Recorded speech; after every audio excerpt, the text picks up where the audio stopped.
to be back together with these guys doing this, you know? I swear. Because this is a group where I know I fit in, you know? Because the way the world is now, you can be part of a group and not even know you're a part of a group until you read about it or see it on TV. And I'll give you an example of what I'm talking about. My wife and I, we love watching like Dateline, 2020, those shows. But you know how every week they will feature a disease. And I swear to you, every week, no matter what the disease is, my wife has it. There'll be 3 people on the planet that have this disease. My wife is one of them. She just watches it going, I've got it. I have every one of those symptoms. I'm like, you do not have testicular cancer.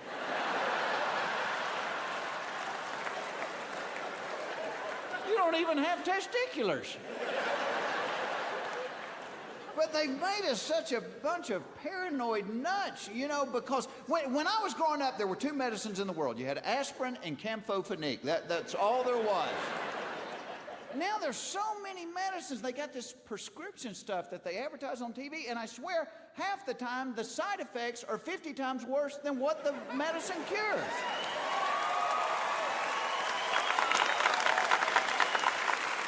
It's like, try new Floraflor for itchy, watery eyes. It's Floraflor. Side effects may include nausea, vomiting, water weight gain, lower back pain, receding hairline, eczema, seborrheic psoriasis, itching, chafing clothing, liver spots, blood clots, ringworm, excessive body odor, uneven tire wear, pyorrhea, gonorrhea, diarrhea, halitosis, scoliosis, loss of bladder control, hammer toe, the shanks, low sperm count, warped floors, cluttered drawers, hunchback, heart attack, low resale value on your home, feline leukemia, athlete's foot, head lice, clubfoot, MS, MD, VD, fleas, anxiety, sleeplessness, drowsiness, poor gas mileage, tooth decay, parvo, warts, unibrow, lazy eye, fruit flies, chest pains, clogged drains, hemorrhoids, dry heaving, and sexual dysfunction.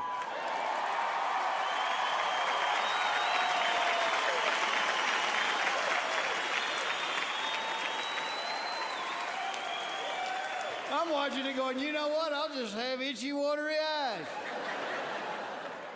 And some of the side effects, if you've seen the commercial for Cialis, the Viagra knockoff, in the commercial, they will tell you, if this pill does what it should and you have this condition for longer than 4 continuous hours, you should go to the hospital. You know what? I might go to the hospital, but I'm wearing that little gown they give you backwards. And walk in the halls, baby.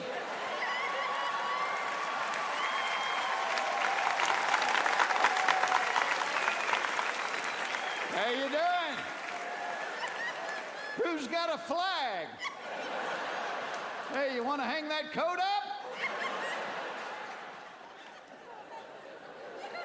The worst side effect I've seen, there's this diet pill, and one of the side effects they list is anal seepage.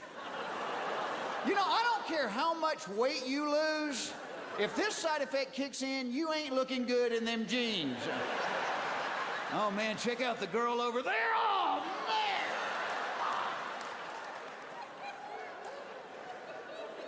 man. Anal seepage. It's not even fun to say, much less write on an insurance report. And not medical insurance, homeowners to explain why your sofa's sitting at the end of the driveway.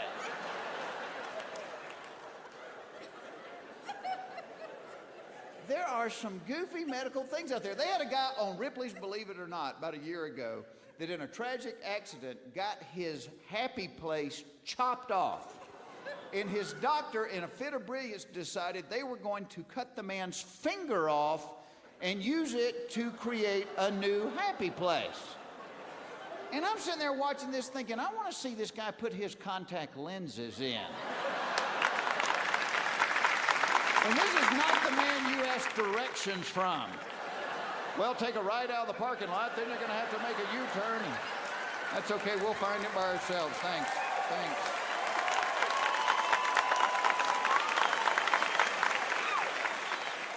Can you imagine the pre-surgery consultation? The doctor going, well, I think what we're going to attempt to do is to remove one of your fingers and use it to create a new happy place for you. One of my fingers? It ain't going to be my pinky, is it, Doc? Because, listen, I don't use my left arm all that much. Y'all can go ahead and take it right there at the shoulder.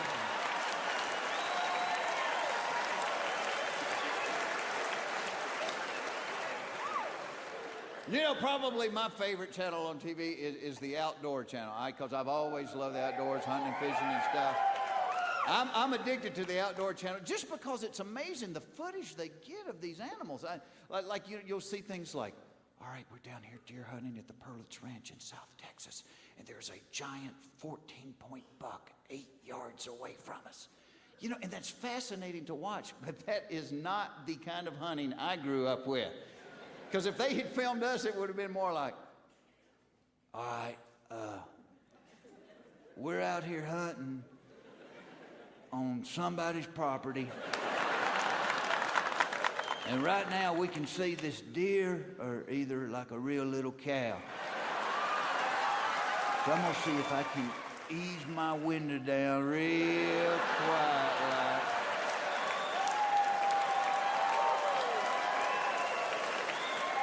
Get the gun and see if I can't get it out. Wait a minute, Danny, hold my beer.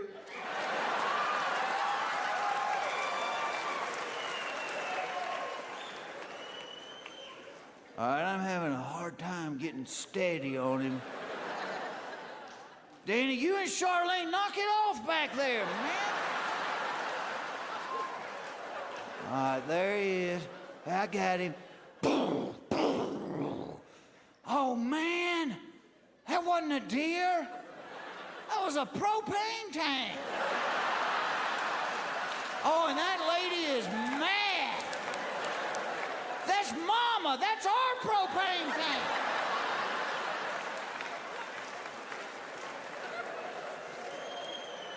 Now, of course, my wife's favorite TV show is The Queer Eye for the Straight Guy. My wife loves that show.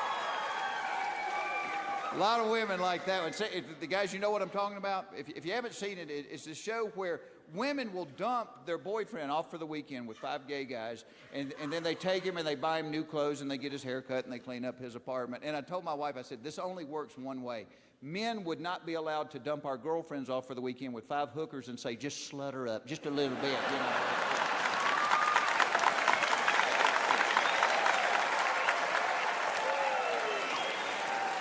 But I told my wife, I said, what I would like to see them do is flip-flop that show and put it on the Outdoor Channel and let like 5 rednecks take the gay guy deer hunting for the weekend, you know?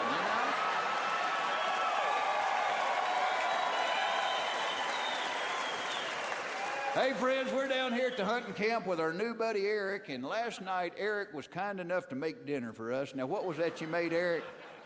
A lavash and goat cheese salad. Well, to be honest with you, we couldn't eat it, but we opened up a can of Hormel chili, dumped that on top of it, and it's pretty darn tasty. You put that Hormel on top of your head, your tongue will beat your brains out trying to get to that stuff. Well, after dinner, we went out by the fire pit where Buddy Wayne pulled out his guitar and played some country songs, and then Eric jumped up on the picnic table and sang It's Raining Men and a medley of Cher hits. Then we came back in the cabin where Eric slept on the couch, and the 5 of us locked ourselves in the bunk room and pushed the chest of drawers up against the door. And I know somebody's going to hear this and go, oh, Foxworthy's homophobic. Trust me, I am not homophobic. And I had a friend point out a real interesting thing to me. He said, Jeff, you ever thought about it? There's a lot of similarities between gay guys and married guys. I said, you think so? He said, well, think about it. He said, if you're a man and you're sleeping in a bed that has a dust ruffle on it and 7 pillows, you're either gay or married.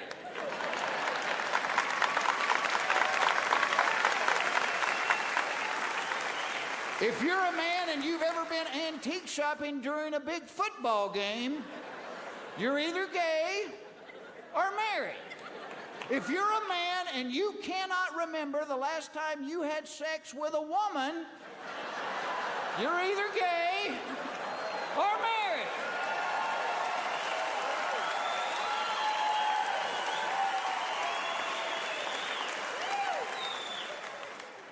And getting back to my original premise about knowing that you're part of a group, I was reading this thing the other day, and it was talking about people being part of the Oreo generation, and what it was saying was people that waited until their mid-30s to have kids, like my wife and I. See, because my parents got married when they were like 20. I was born 9 months to the day after my parents were married. 9 months to the day. That must have been a ceremony. I do. Could you turn around just 1 minute there, Reverend? But it was saying people that waited to their mid-30s, it said you're kind of an Oreo because you're raising your children and you're also raising your parents who in their elderly age are kind of reverting back to childhood. And I told my wife, I said, you know what this means? It means we've got 2 that are out of diapers and 2 that are going into them. And as bad as it was with the little ones, I can't imagine it's going to be any more fun with the big ones. I just don't want to be sitting there watching football with my father-in-law going, Ed, don't you lie to me, Ed.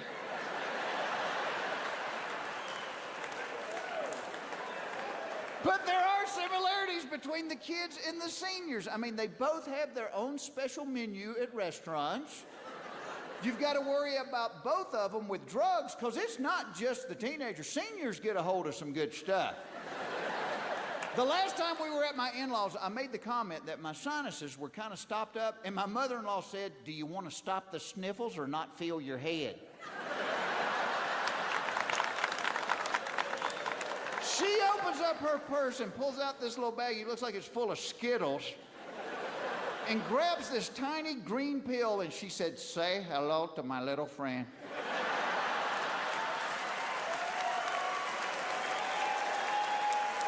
I took that pill, I woke up 2 days later laying in the backyard talking to Elvis.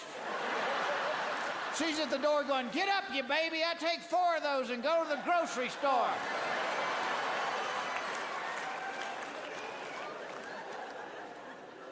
You know, and the kids don't listen to you, and the seniors can't hear you. My mother-in-law has a hearing aid that she only wears about half the time, and you can always tell when she's not wearing it because she talks louder than any human being on the planet. 4 or 5 months ago, we're in line at the movie theater one night, and they're with us, and she says to me, don't look now, but the man behind us is cross-eyed as a bat.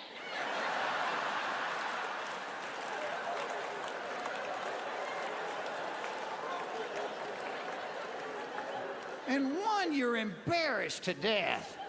And 2, when somebody says something like that, you gotta look.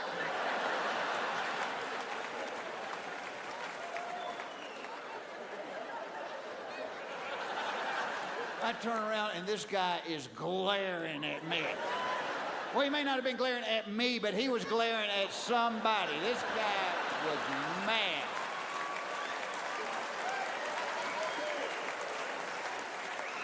You know, and the kids wear their pants falling off their butts, and the seniors wear them up to their armpits. My father-in-law got his chest hair caught in his zipper. And I look at all this, and what makes me scared is I know I'm next in line. And let me tell you, I can tell I'm getting older. A lot of ways I can tell. 1, about a year ago, somebody broke into my truck, and I keep a case in there with like 24 CDs in it. They stole 3 of them. Well, thank God the Anne Murray's still here. Where's the best of bread? Where's the best of bread? 2, I have finally broke down and got a recliner. I used to always make fun of my dad and his recliner. I have a recliner now, and I love it. I used to travel the world at a moment's notice. I get in that recliner, I'm not getting out of that thing. I just wait on people to walk through the house. Hey, do me a favor and make me a sandwich. I think I smell smoke. Is the house on fire? Hey, if you see flames, there's an extinguisher under the sink in the kitchen there. But the worst one, a couple of weeks ago, my wife and a few of her friends were making jokes and giggling about this product called Astroglide. It's apparently, it is this lubricant that they sell in the drugstore right next to the condominiums, and but it's supposed to be really good stuff. I mean, apparently you're able to put it on a Cadillac and get it in a